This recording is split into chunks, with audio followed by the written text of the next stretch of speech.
In a museum drawer in Salt Lake City sits a tailbone with a hole punched clean through it. The victim bled about 150 million years ago on a floodplain that has since dried into the Utah desert, and for decades nobody could say what made that hole. But a team of scientists treated the bone like a crime scene, matched a weapon to the puncture, and named the killer. Over the next few minutes, you are going to watch 5 prehistoric murder cases get closed with hard evidence, the kind that would survive a courtroom. Think about what a modern homicide detective works with: a body, a scene, and a set of tools. Match the weapon to the injury. Check what the victim ate last. Figure out whether the marks on the body came from the killer or from something that fed on the corpse afterward. Separate damage done in life from damage done after death. And when all else fails, follow the trace evidence, no matter how unpleasant the trail gets. Paleontology has built the same toolkit, piece by piece and mostly without fanfare, except the crime scenes are stone. The witnesses have been dead for tens of millions of years, and the case files sit in museum drawers instead of precinct basements. The discipline even has a name for this branch of the work: taphonomy, the study of what happens to a body between death and discovery, and its practitioners spend careers learning to tell one kind of damage from another. Each of the 5 cold cases ahead teaches you one of those tools. By the end, you will read a fossil the way a detective reads a room. So pour something, settle in, and let's open the first file. Case 1. The murder weapon that fits the hole. Our first crime scene is the Morrison Formation, a belt of late Jurassic rock stretching across the American West, laid down when Utah was a warm floodplain crossed by rivers and dotted with conifers, roughly 150 million years back. Our victim, or at least the first one we will meet, is an Allosaurus. Say Allosaurus. 30 feet of Jurassic predator, the lion of its ecosystem, with a skull full of serrated teeth and 3-fingered hands ending in claws. Allosaurus bones turn up all over Utah, and one quarry, the famous Cleveland Lloyd site, has produced more than 10,000 bones, including the remains of dozens of individual allosaurs, more of this predator than any other place on Earth. Why so many carnivores died in one spot is its own unsolved mystery, with theories ranging from drought to poisoned waterholes. But that is a file for another night. Among those thousands of bones, researchers found a tail vertebra with something wrong with it. The transverse process, a wing of bone that sticks out sideways from the vertebra, has a hole in it. Not a crack, not a break, but a puncture. A cone-shaped tunnel driven into living bone. In 2005, paleontologist Kenneth Carpenter and his colleagues published a forensic analysis of that vertebra, and their method should sound familiar to anyone who has ever watched a crime documentary. They asked the same question a ballistic examiner asks about a stab victim. What shape of weapon produces this shape of hole? A bite from another predator would leave paired tooth punctures and crushing damage, and there was none of that. A broken branch or a fall would leave splintering, and there was none of that either. The hole was smooth, conical, and driven in at an angle. So Carpenter's team went looking for a Jurassic weapon with a cone-shaped tip, and they did not have to search far. Stegosaurus, the plated herbivore that shared that floodplain, carried 4 bony spikes on the end of its tail, each up to 3 feet long, swung on a tail flexible enough to whip sideways in a wide arc. Engineers who have modeled that swing estimate the spike tips moved fast enough to punch through hide and into bone, and the tail lacked the stiffening rods that lock most dinosaur tails straight, which means Stegosaurus could aim. When the researchers took the measurements of a Stegosaurus tail spike and compared them to the puncture, the fit was nearly exact. The weapon matched the wound the way a bullet matches a barrel. That alone would make this a landmark fossil, because it is direct physical evidence of 2 specific dinosaur species fighting. Not an artist's imagination, not an educated guess from tooth shape, contact, preserved in bone, but the forensic detail that elevates this case is what the bone did afterward. Around the outer edges of the puncture, the bone shows remodeling, the rough, swollen texture of a skeleton repairing itself. That tells you the Allosaurus survived the strike and lived long enough for healing to begin, yet inside the wound track itself, no healing at all. Carpenter and his co-authors suggested a chilling explanation. Something was still in the hole, a piece of the spike tip, perhaps just part of its tough outer sheath. may have snapped off and stayed lodged in the predator's tail for the rest of its life, keeping the channel from ever closing. This animal walked around with a fragment of its intended lunch embedded in its body. A souvenir from the one that got away, and in this case the evidence cuts both ways, because the fight left marks on the other fighter too. Researchers have also described a Stegosaurus neckplate with a U-shaped notch bitten out of its edge, and the curve of that notch matches the front of an Allosaurus muzzle. So we have the defender's weapon in the predator's tail, and the predator's mouth print on the defender's armor. Two halves of the same crime scene, recovered from the same ancient ecosystem. Prosecutors dream about corroboration this clean. Now, the tail vertebra records a fight the Allosaurus survived. But did these encounters ever turn fatal? In 2014, at a Geological Society of America meeting in Vancouver, paleontologist Robert Bakker and his colleagues presented a second allosaur, and this one never walked away. In its pelvis, specifically the pubis bone at the base of the belly, there is a conical stab hole. Flanking the hole is an abscess about the size of a fist, a cavity where infection ate into the bone. And here is the detail that decides the case. No healing anywhere. In bone forensics, no healing means the clock stopped. The infection spread from that stab site up into the thigh muscles and the soft tissue of the body cavity, and the animal died of it. Bakker's team argued the only weapon in that time and place capable of punching a smooth conical hole into an allosaur's underside was, once again, a Stegosaurus tail spike, driven upward into the predator's groin by an animal flexible enough to aim it. One honest caveat before we convict. That analysis was presented at a scientific conference rather than published as a full peer-reviewed paper, so treat it as a strong charge rather than a final verdict. Still, an infected puncture to the pelvis from a 3-foot spike is a hard way to go, even by Jurassic standards. One more detail, because this story has a punchline hiding in the paperwork. That 4-spiked tail arrangement has an informal scientific name. It is called the thagomizer. Say thag-o-mizer. The word was invented in 1982 by Gary Larson, the cartoonist behind The Far Side, in a single-panel comic showing a caveman lecturing his classmates on the Stegosaurus tail, named, he explains, after the late Thag Simmons. It was a joke. Then paleontologists, including Carpenter himself, started using it in talks and papers because the structure had no formal name and this one was too good to waste. So the weapon in our first murder case carries a name from a newspaper cartoon. Science keeps its receipts, but it also keeps its sense of humor. The tool you just learned is weapon matching, shape of injury, shape of weapon, and the difference between bone that healed and bone that never got the chance. Hold on to that last distinction because it comes back later in a much stranger case. First though, we travel to Cretaceous China, where a stomach full of bones flipped the suspect list of the entire Mesozoic upside down. Case 2.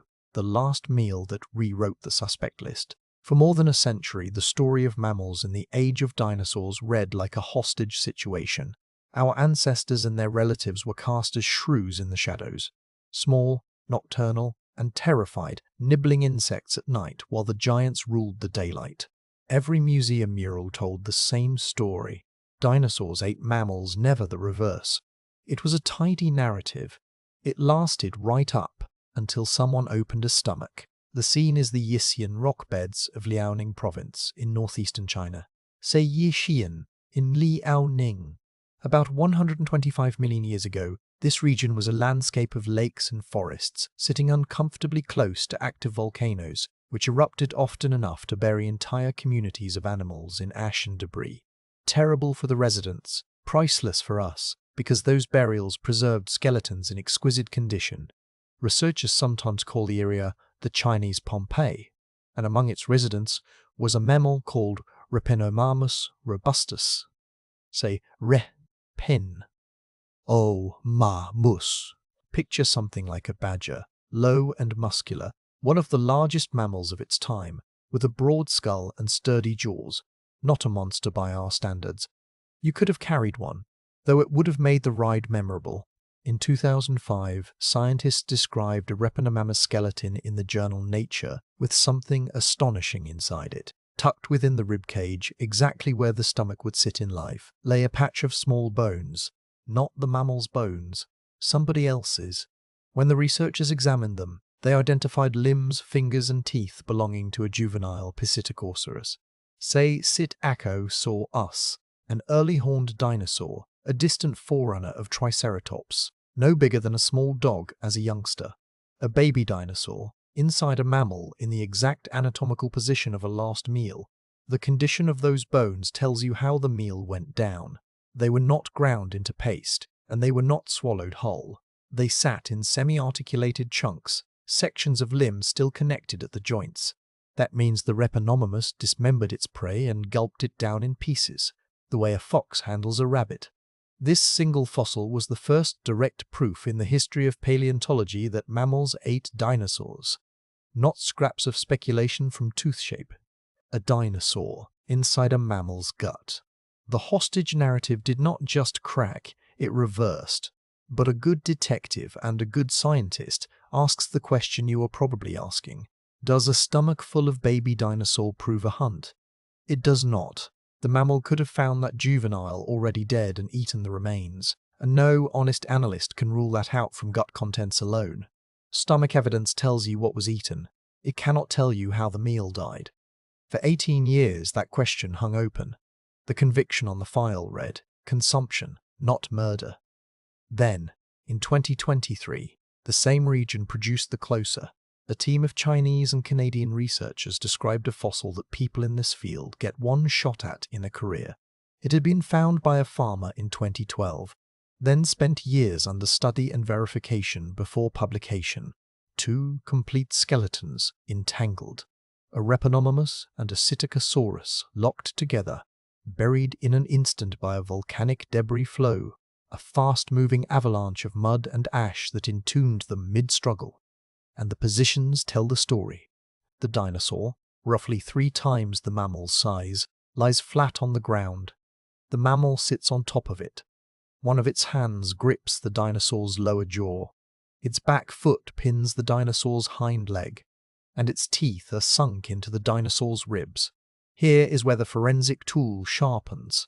How do you prove that is an attack and not a scavenger caught snacking on a carcass? The researchers checked the rest of the Stegosaurus skeleton for bite marks, because a carcass that has been fed on carries tooth damage scattered across its bones.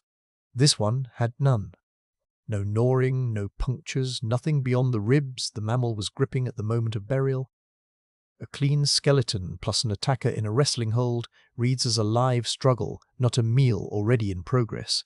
Add the pinned limbs and the elevated position, and the team concluded the mammal was the aggressor, taking down a living dinosaur 3 times its own size. Roughly the ambition of a house cat deciding to bring down a deer, except this house cat appears to have been winning. If that sounds impossible, consider the wolverine, a modern mammal of similar build that hunts caribou many times its own weight, and wins often enough to keep trying. Small, in the mammal lineage, has never meant harmless. Full honesty on the verdict, though, because this channel does not oversell evidence. A few paleontologists have looked at the same fossil and wondered whether the dinosaur might already have been dead or dying when the mammal climbed aboard, and that skepticism has been aired in public. The counter-arguments, the missing bite marks and the entangled grip, are strong, and the authors stand by the attack interpretation, but reasonable experts have voiced doubt, and you deserve to know that. What no one disputes is the 2005 stomach and its contents. Mammals ate dinosaurs. At least sometimes the shadows bit back. So add gut contents to your kit, along with its critical limit, and the scavenging test that closes the gap. Now we need a bigger crime scene. A much bigger one. Leave the forests of Cretaceous China and come stand in a desert in Egypt, in a valley floored with the skeletons of whales, where the victims number in the dozens and the pattern took 2 centuries to see. Case 3. The serial killer of the Valley of Whales. About an hour southwest of Cairo, out in Egypt's western desert, there is a place called Wadi al-Hitan. Say Wadi al-Hitan. The name means Valley of the Whales, and it is not poetry. Its floor is littered with the fossilized skeletons of whales, hundreds of them, lying in the sand where an ancient sea once stood. The site is protected as a United Nations World Heritage Area, and it preserves a window into the late Eocene epoch, roughly 38 to 34 million years ago.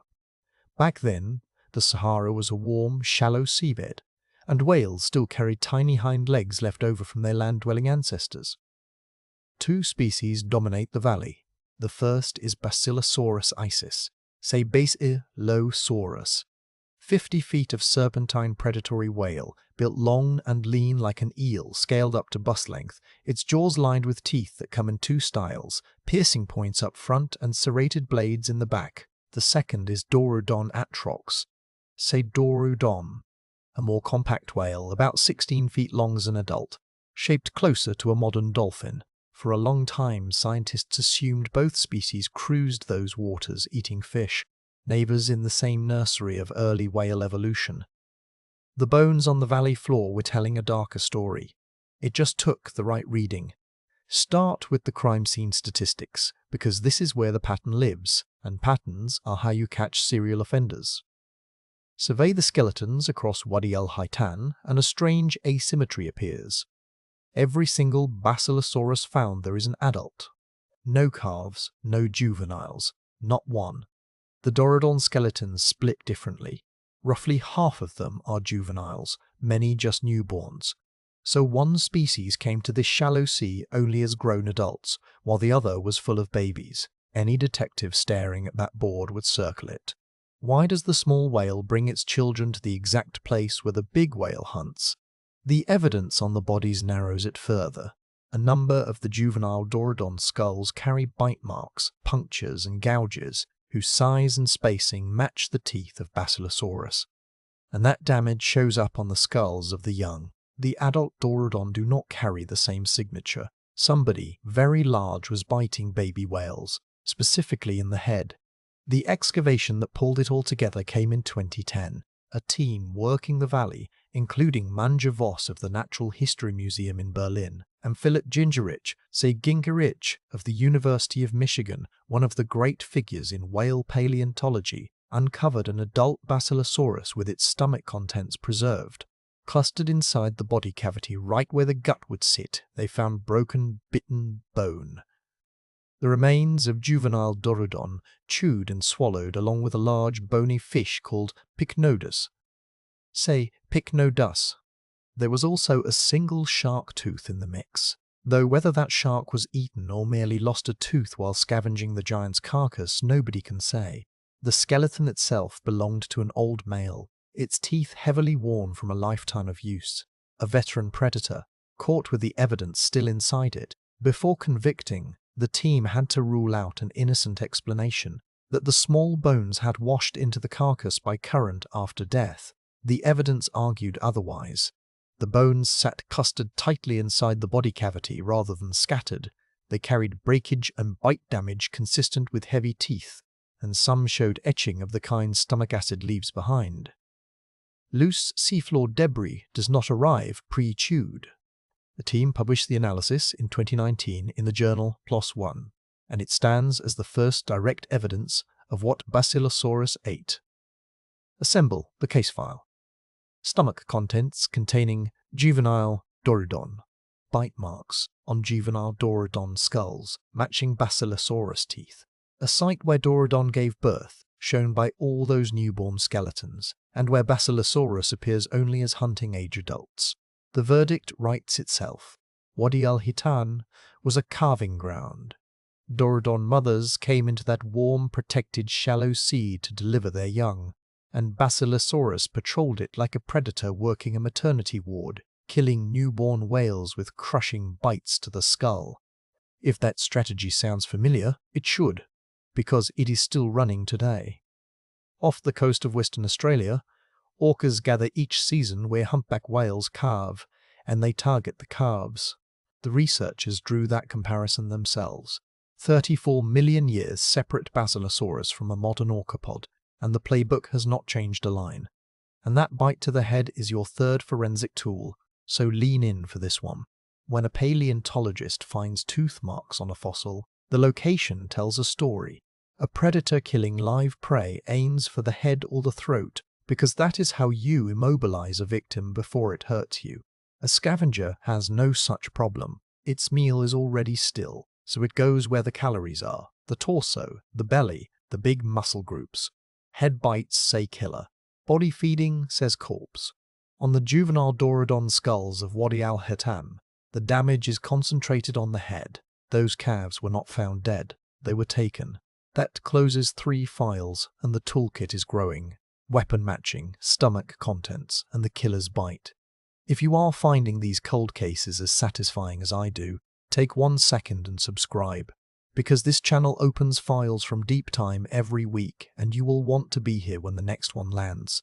Now, back to the evidence, because the strangest case on tonight's docket is a single skull that has to be read twice. Case 4. Reading a body twice. Dinosaur Provincial Park in Alberta, Canada, is one of the richest dinosaur graveyards on Earth.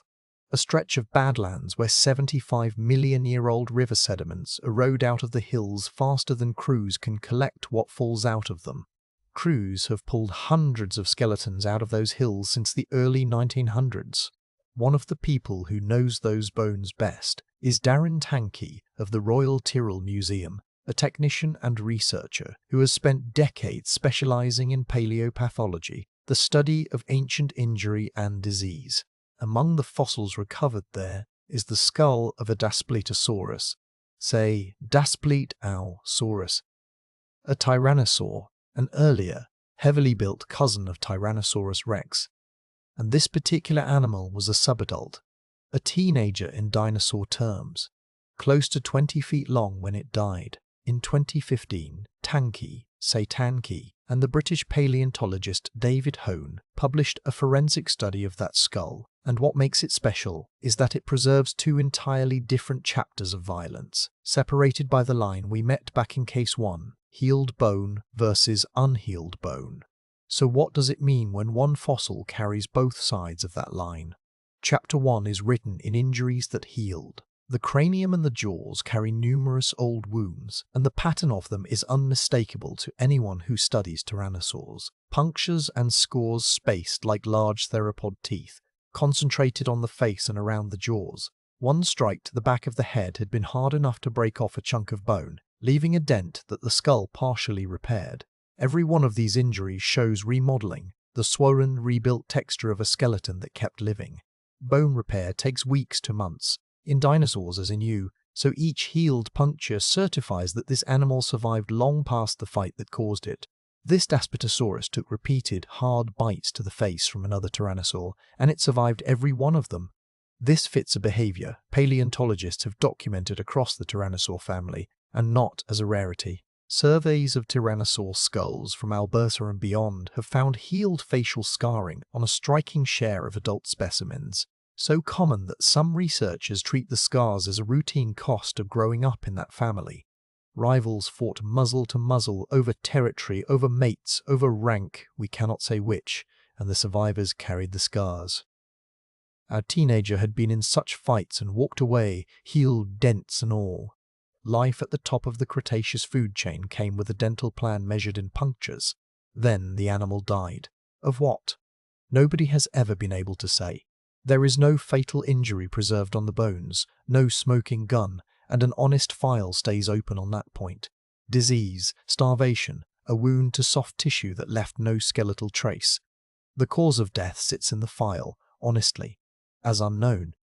Chapter 2 is written in the injuries that never healed. The same skull carries a second set of bite marks with no remodeling at all, damage inflicted on dead bone, and the placement is the tell. These bites are not the face-to-face combat pattern. They sit in positions consistent with an animal feeding on a carcass, working over a skull late in the process after the easy meat was gone.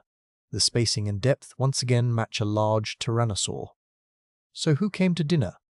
After this Daspletosaurus died, another tyrannosaur ate it. Whether the diner was a fellow Daspletosaurus, which would make this cannibalism, or its neighbouring cousin Gorgosaurus, the bones cannot quite say. Either way, tyrannosaurs fed on tyrannosaurs, and this skull proves it in a single specimen. Step back and appreciate what that one fossil contains. A survived assault, an unexplained death and a post-mortem feeding, 3 events stacked on one head, and the only reason we can pull them apart is the healing line. Bone that repaired itself records an event the animal lived through. bone that never repaired, records an event at or after death. Forensic pathologists draw exactly this distinction on human remains, sorting peri-mortem trauma from post-mortem damage, and it changes verdicts in real courtrooms. Here it lets us reconstruct the biography of a predator that died 75 million years before anyone was around to ask questions.